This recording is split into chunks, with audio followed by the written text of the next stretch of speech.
성명절 잘 보내셨습니까? 우리에게 이토록 좋은 계절과 풍성한 열매들과 또 사랑하는 가족과 이렇게 좋은 교회를 주신 하나님께 진심으로 감사를 드립니다.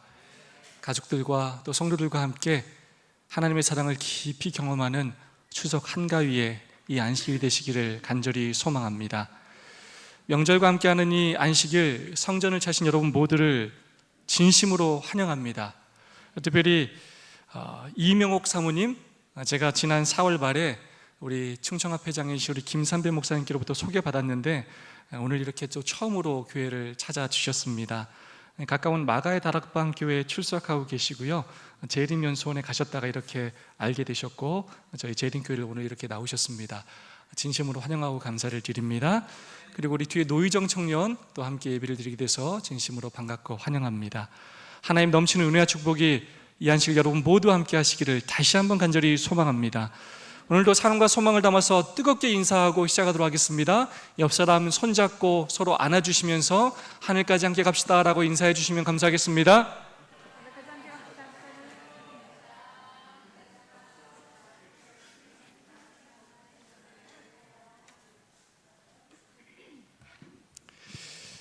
미국의 기독교 리소스 웹사이트인 처치 앤서스라는 그런 단체의 회장인 샘 레이너 목사가 최근 미국 크리스천 포스터에 쓴 그런 컬럼의 내용입니다. 제목이 무엇이냐면 지역사회에서 잊힌 교회들의 특징 7가지입니다.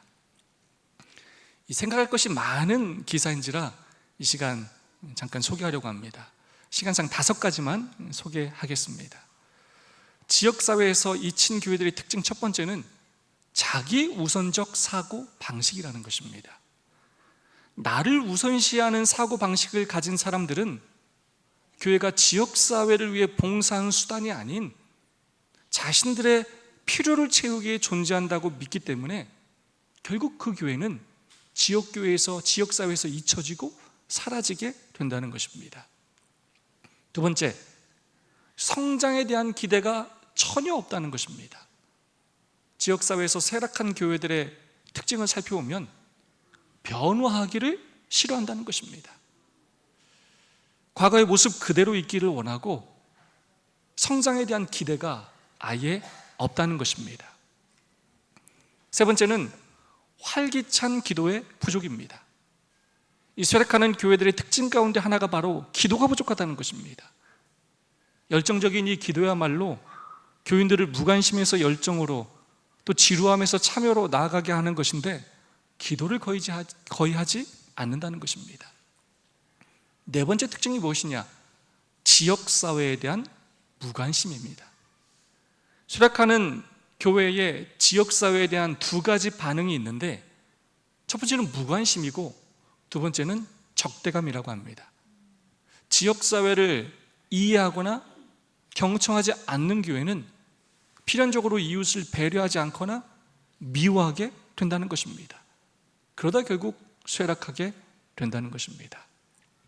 5번째는 매력적이지 않은 시설이라고 합니다. 이 교회라는 곳은 잘 관리된 장소여야 한다는 것입니다.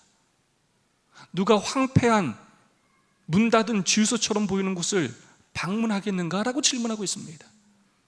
교인들이 교회 시설에 신경을 쓰지 않는데 어떻게 이웃을 돌볼 것인가 질문하고 있습니다. 교회가 잘 관리된 매력적인 시설이어야 하고 주민들이 자주 찾는 곳이 되어야 한다는 것입니다. 그렇지 않으면 결국 교회는 지역사회에서 잊혀지고 쇠퇴하게 된다는 것입니다. 이 컬럼을 읽으면서 정말로 많은 것을 고민하게 되었습니다. 그 중에서 특별히 제 마음에 부담스럽게 다가온 단어가 있는데 어떤 단어냐? 바로 이 무관심이라는 단어였습니다. 지역사회에 대한 무관심. 특별히 자기 우선적 사고 방식 첫 번째인데요, 그것이 이유. 그것과 이 네 번째 지역사회에 대한 무관심은 서로 밀접하게 연결되어 있음을 다시 한번 깨닫게 되었습니다. 하나님의 교회와 사업에 무관심하고 나의 구원만을 위해서, 행복만을 위해서 신앙생활을 할 때 결국 내가 죽게 되고 나만 생각하는 성도들이 모인 그 교회 또한 교회의 존재 목적인 타인을 향한 구원과 봉사일을 하지 않기 때문에 결국은 사라지게 된다는 것입니다. 자기의 우선적 사고 방식과 지역사회에 대한 무관심, 교회가 단순히 나의 행복과 구원만이 아니라 하나님을 섬기고 성도를 섬기고 이웃을 섬겨야 하는데, 그것이 교회의 존재 목적인데 과연 나는, 그리고 우리 교회는 다른 사람에게, 특별히 우리 지역사회 이웃들에게 어떤 관심을 가진 교회인가 다시 한번 돌아보게 되었습니다. 지난번에 한번 소개해드린 적이 있는 시입니다. 박노해 시인의 너는 무엇을 사랑하는가 라는 시입니다. 사랑의 반대말은 미움이 아니다. 사랑의 반대는 무관심이다. 뭔가를 사랑하지 않는 사람은 아무도 없다. 뭔가에 무관심한 사람도 아무도 없다. 관심의 총량은 누구나 같은 것. 다만 관심의 우선순위가 다를 뿐. 너는 무엇을 사랑하는가? 너는 무엇에 관심 갖는가? 너의 우선순위는 무엇인가? 너의 우선순위를 바로 하라. 무엇인가에 무관심한 사람은 아무도 없다는 것입니다. 사람에게 있어서 이 관심의 총량은 누구나 같다는 것입니다. 결국 무엇에 관심을 갖느냐의 문제라는 것입니다. 결국은 우선순위에, 우리의 마음의 애정의 문제라는 것입니다. 자신에게만 관심을 집중하는 사람과 공동체는 결국 무너지게 된다는 것입니다. 왜냐하면 이 생명이라는 것은 나눌 때에만 유지되기 때문입니다. 이번 주 모든 성도가 함께 묵상한 선지자 왕 묵상 챕터인 제50장 제사장 겸 학사 에스라를 읽으면서 바벨론에서 살고 있는 그 이스라엘 백성들의 영적인 상태를 보면서 참으로 마음이 많이 아팠습니다. 그들이 하나님의 사업과 명령에 대한 그 무관심을 보면서 참 마음이 아팠습니다. 반대로 이번 챕터의 주인공인 제사장 겸 학사인 에스라의 그 성실함과 그의 결심을 보면서 큰 위로와 용기를 얻게 되었습니다. 그래서 저는 이번 챕터의 핵심 키워드를 무관심, 목, 결심 이렇게 세 개로 정해 보았습니다. 이 시간 세 개의 키워드를 살펴보면서 우리를 향한 하나님의 뜻이 무엇인지 생각하는 시간을 갖고자 합니다. 첫 번째 키워드는 바로 무관심입니다. 사전적인 의미로는 관심이나 흥미가 없음이라는 뜻입니다.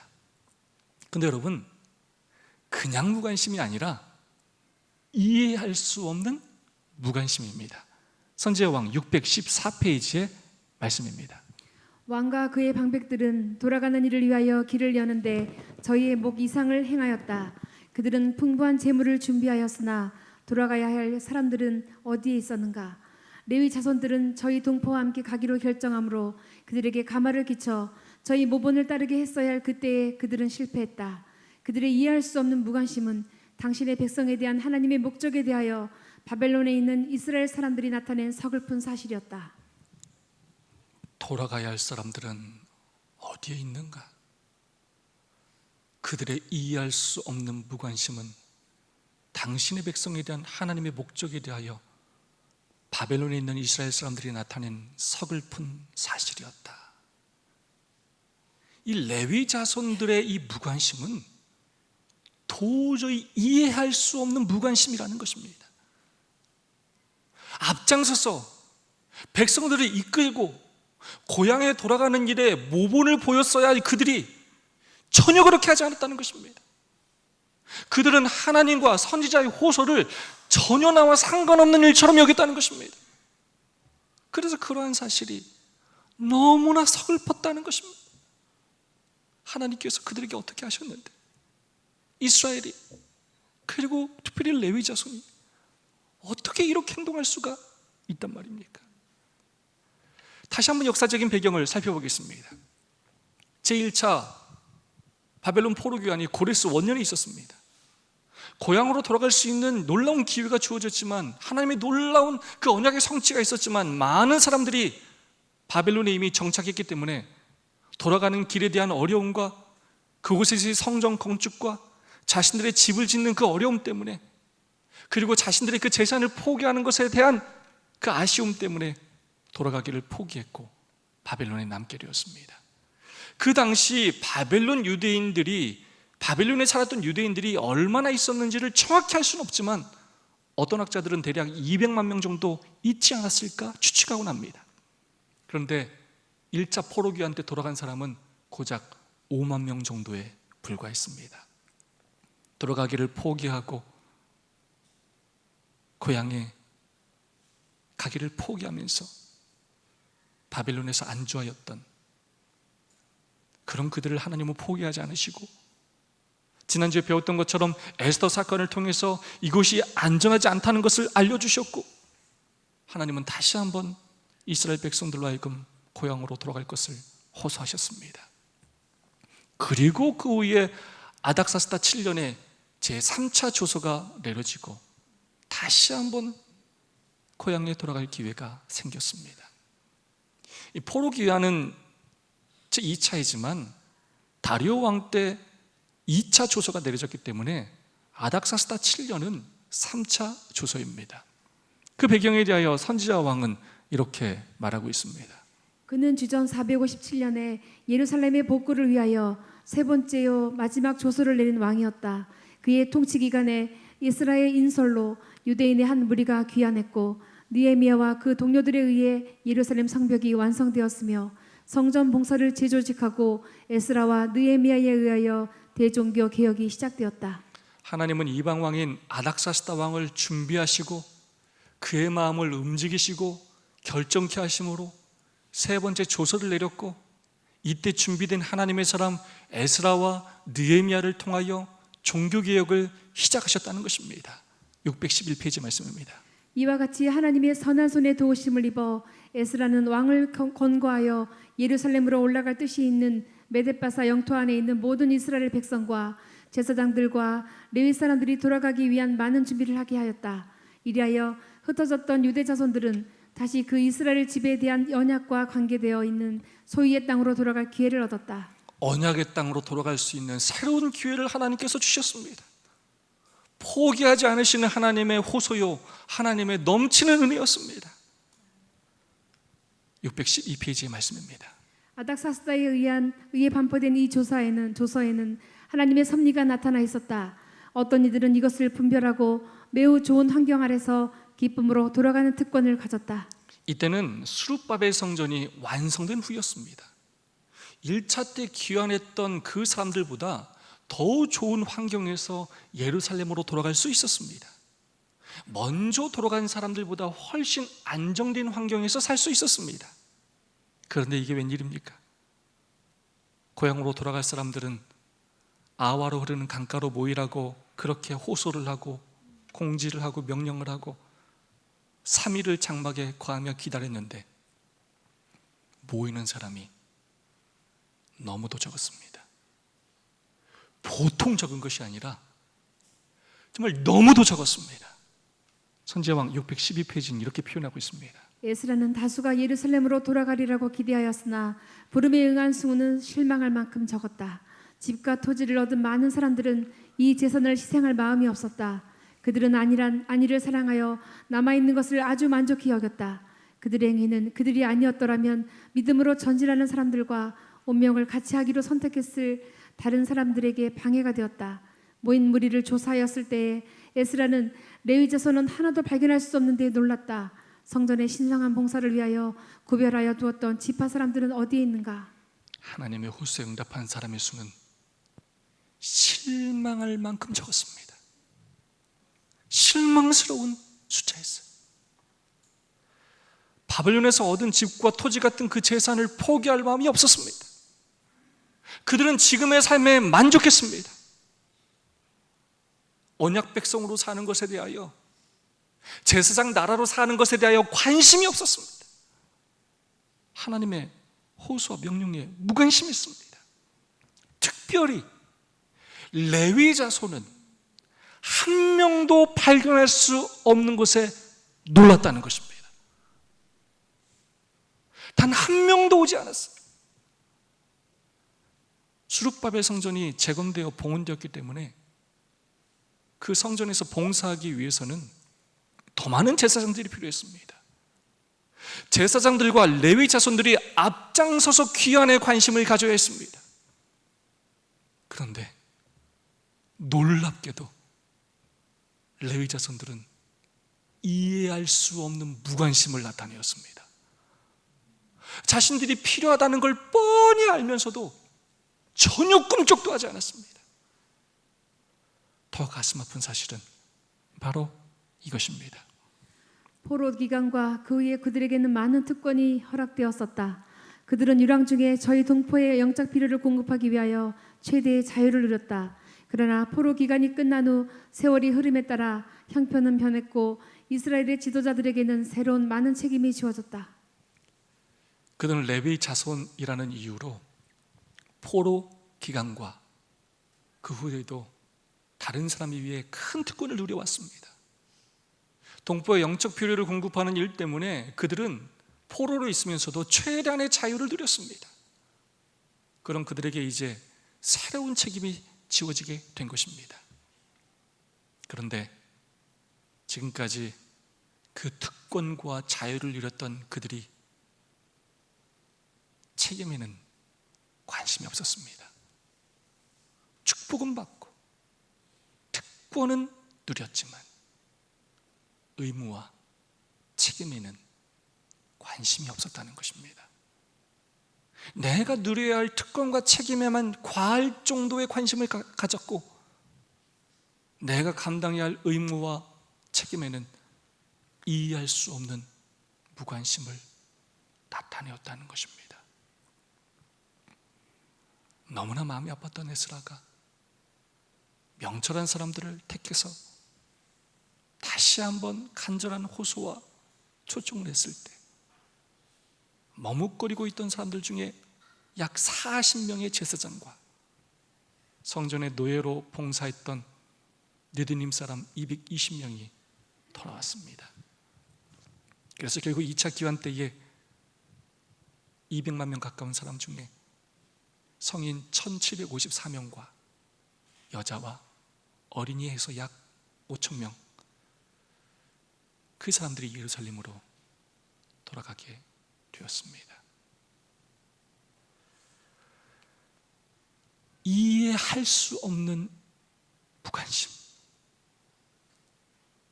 하나님의 호소와 명령과 사명에 대한 도저히 이해할 수 없는 무관심.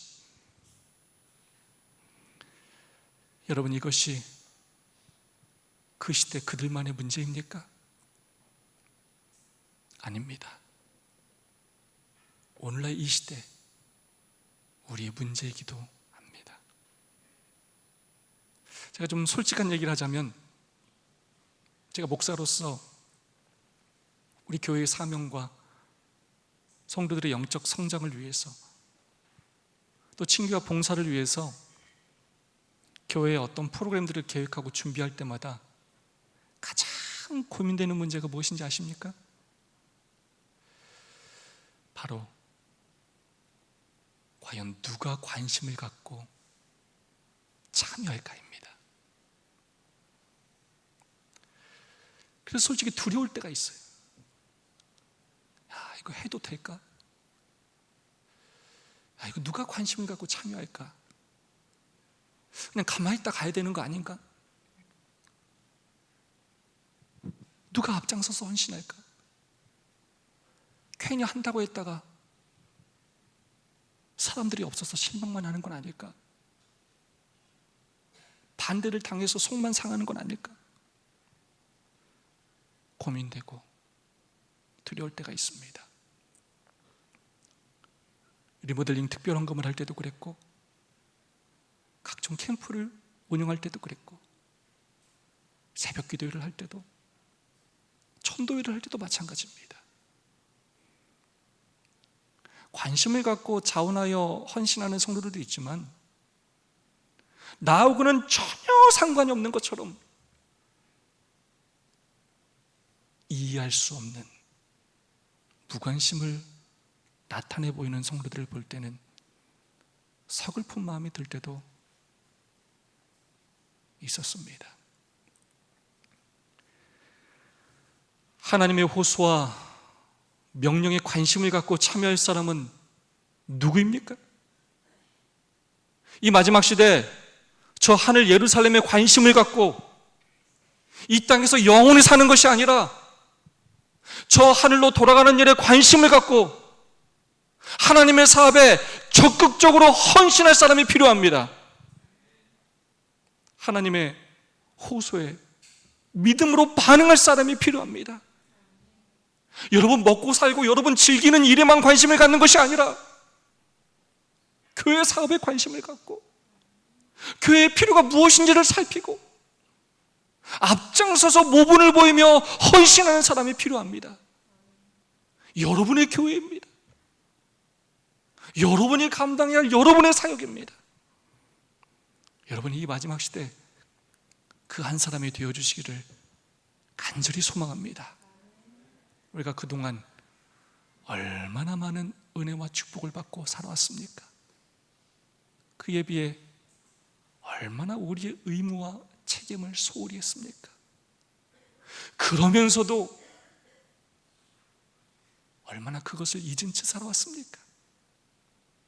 그에 비해 하나님께서 얼마나 이해할 수 없는 사랑과 은혜로 우리를 인도해 주셨습니까?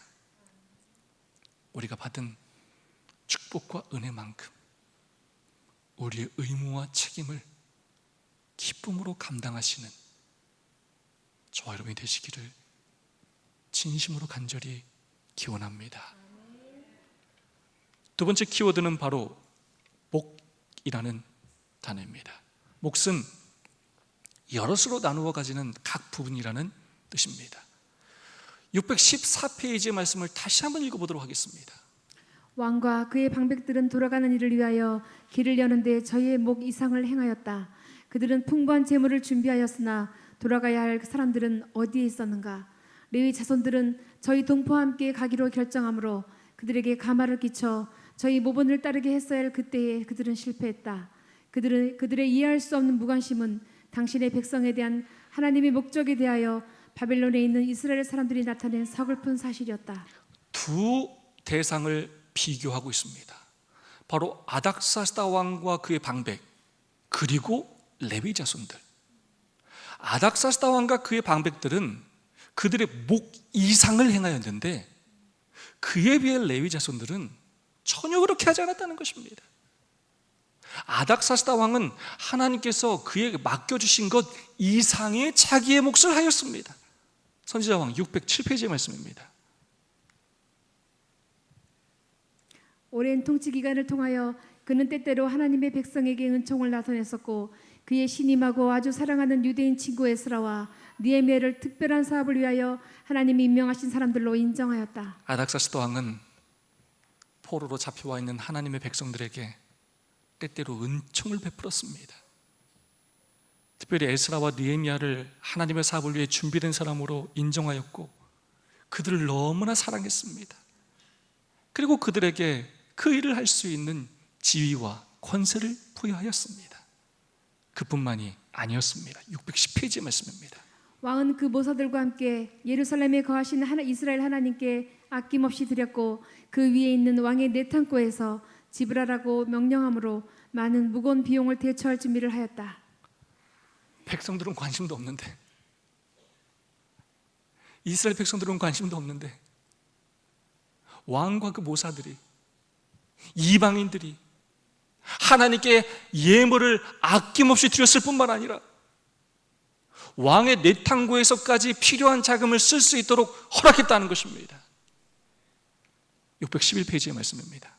아닥사스다는 이스라엘 사람들에게 돌아가도록 허락함에 있어서 모든 성직자들로 그들의 고대 의식에 복귀하게 하고 그들의 특권을 회복하게 하였다.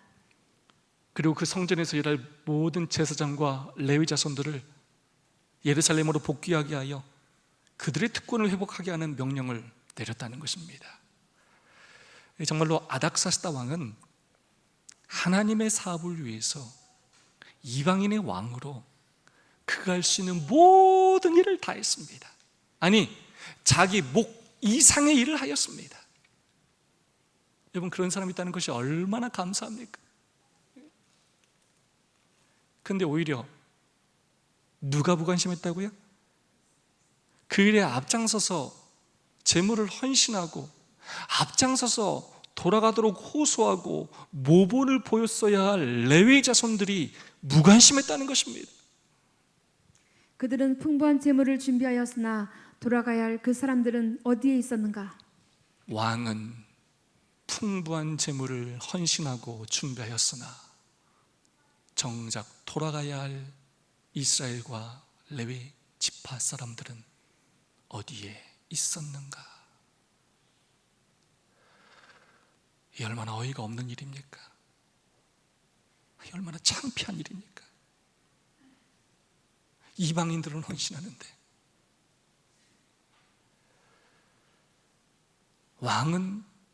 이방 왕은 자신의 목 이상을 감당했는데 레위 지파 사람들은 자신의 몫을 전혀 감당하지 않았다는 것입니다.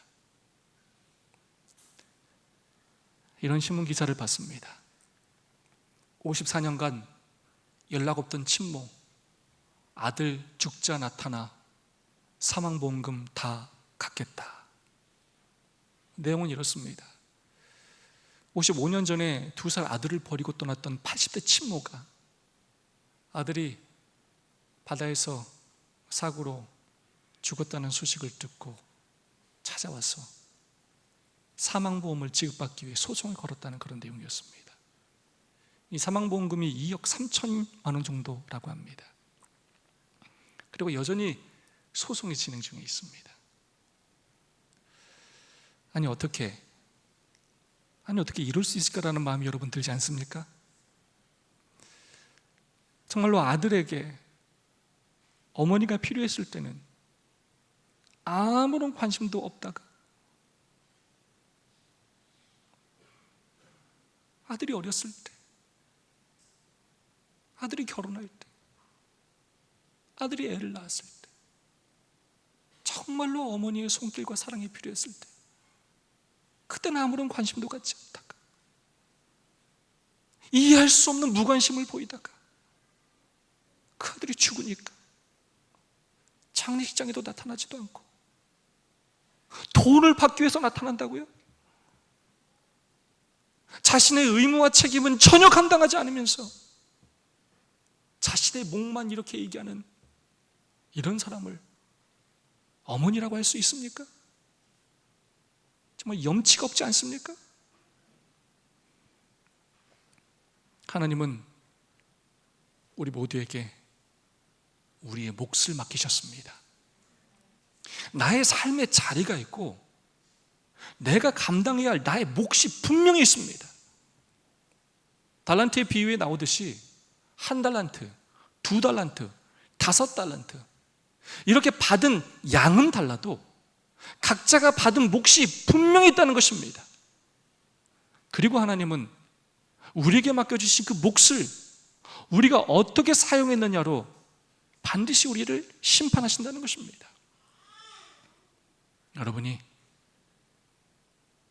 받을 축복과 특권만 생각하지 마시고 하나님께서 여러분에게 맡기신 여러분의 몫을 잘 감당하시기 바랍니다.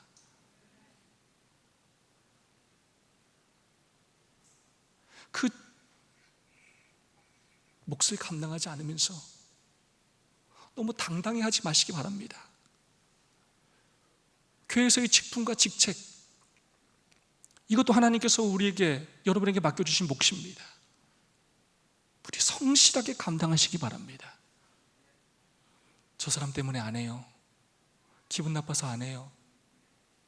이러지 마시고, 안 할 이유를 찾지 마시고, 하나님께서 여러분을 믿고 여러분에게 맡겨주신 여러분의 몫을 꼭 감당하시기 바랍니다.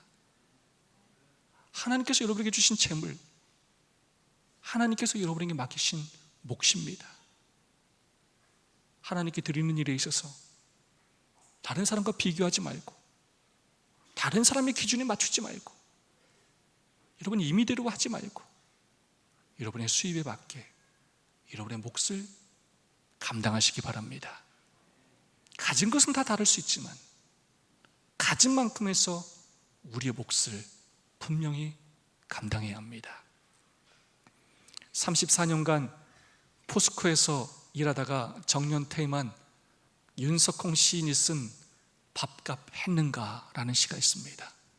그중 일부를 소개합니다. 밥값은 참으로 어려운 숙제 중 하나다.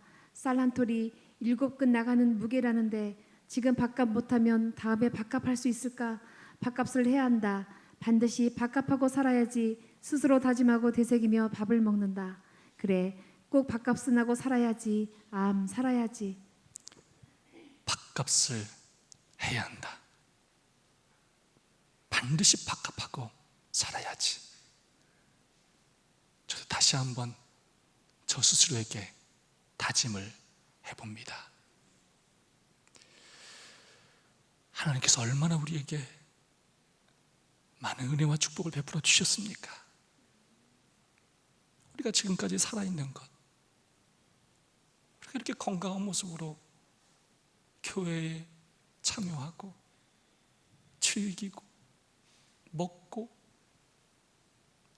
놀 수 있는 것, 이것은 우연이 아니요, 나의 능력이 아니요, 하나님의 은혜임을 우리는 기억해야 합니다.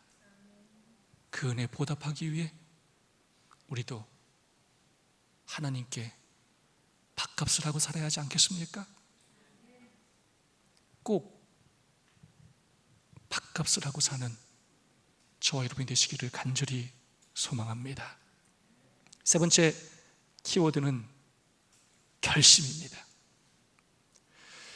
이스라엘 백성들의 그 이해할 수 없는 무관심과 자기의 몫을 감당하지 않는 그런 모습에 너무나 속이 상하고 서글펐지만, 그런 상황에서도 열심으로 사명을 감당하는 그 에스라의 삶을 묵상하면서 새 힘을 얻게 되었습니다.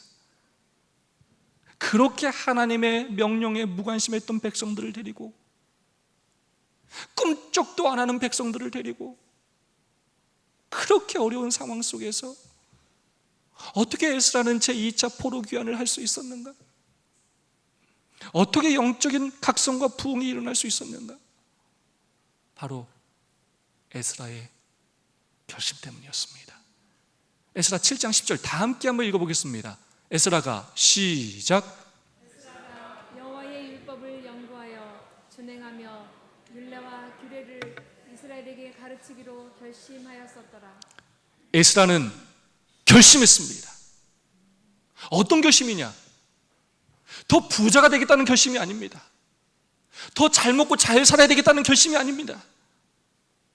여호와 율법을 연구해서 내가 먼저 그 율법을 지키고 그 율법을 이스라엘에게 가르치기로 결심하였습니다. 그렇다면 에스라가 왜 그런 결심을 하였는가? 에스라는 아론의 자손으로 태어나서 어렸을 때부터 성직을 위해 교육을 받았습니다.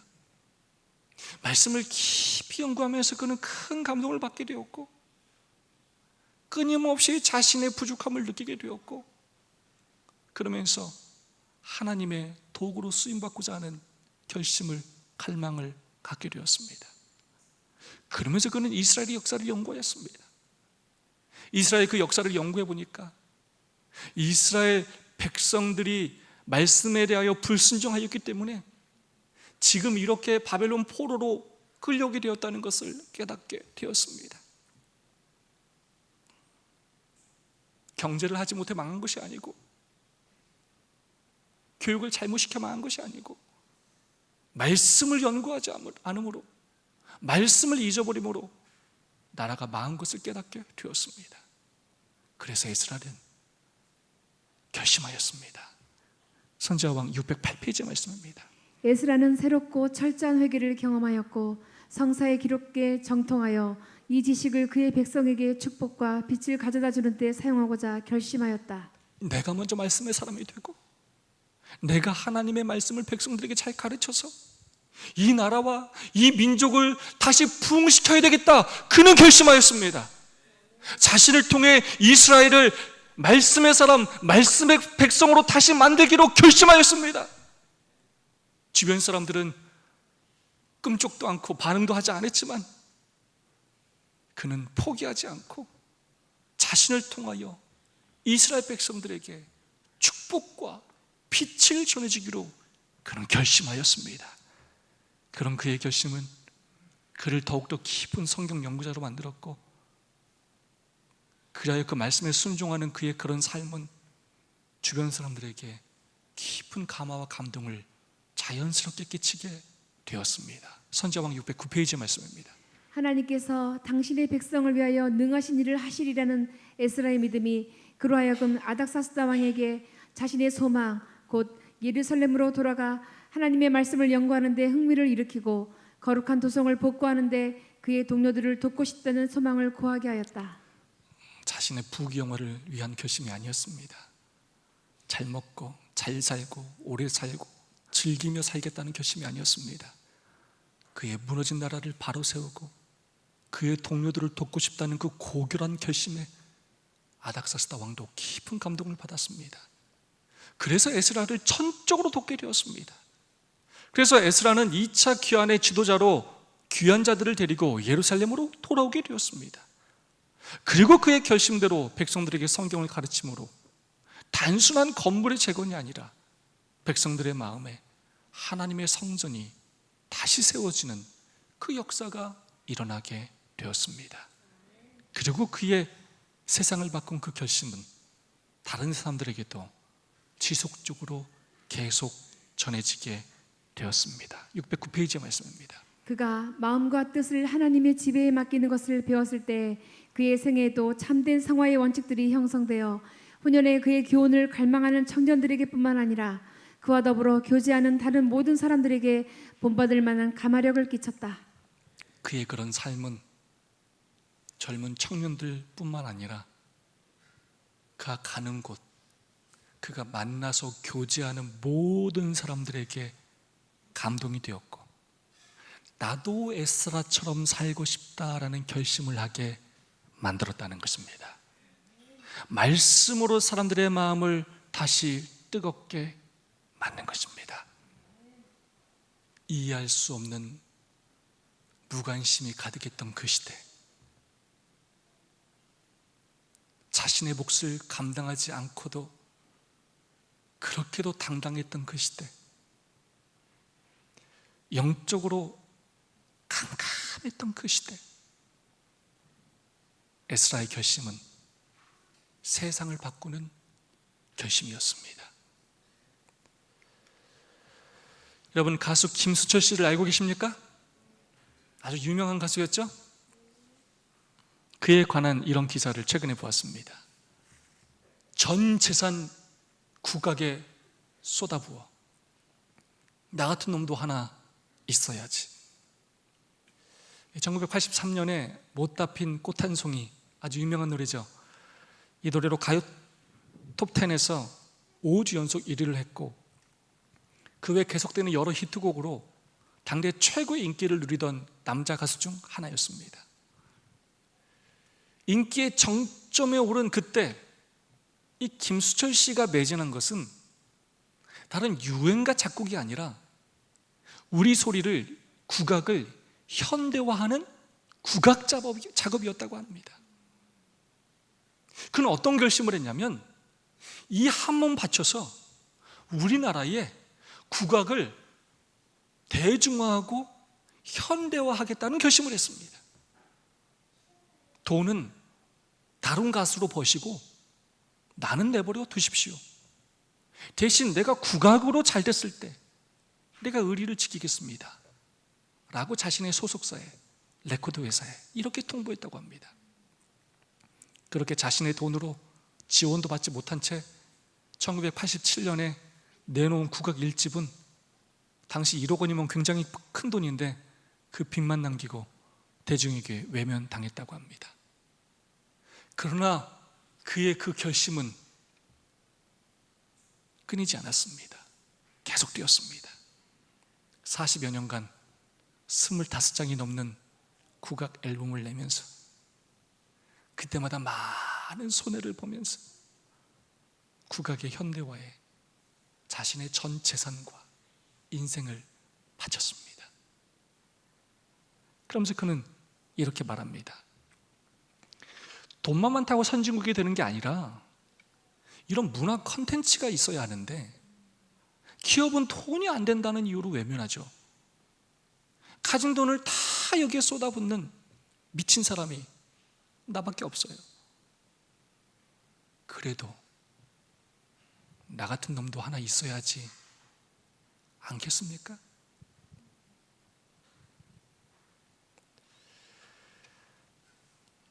나 같은 놈도 하나 있어야 하지 않겠습니까? 평생을 국악을 위해 자신의 전 재산과 인생을 바쳐온 그의 이 말이 저의 가슴을 울립니다.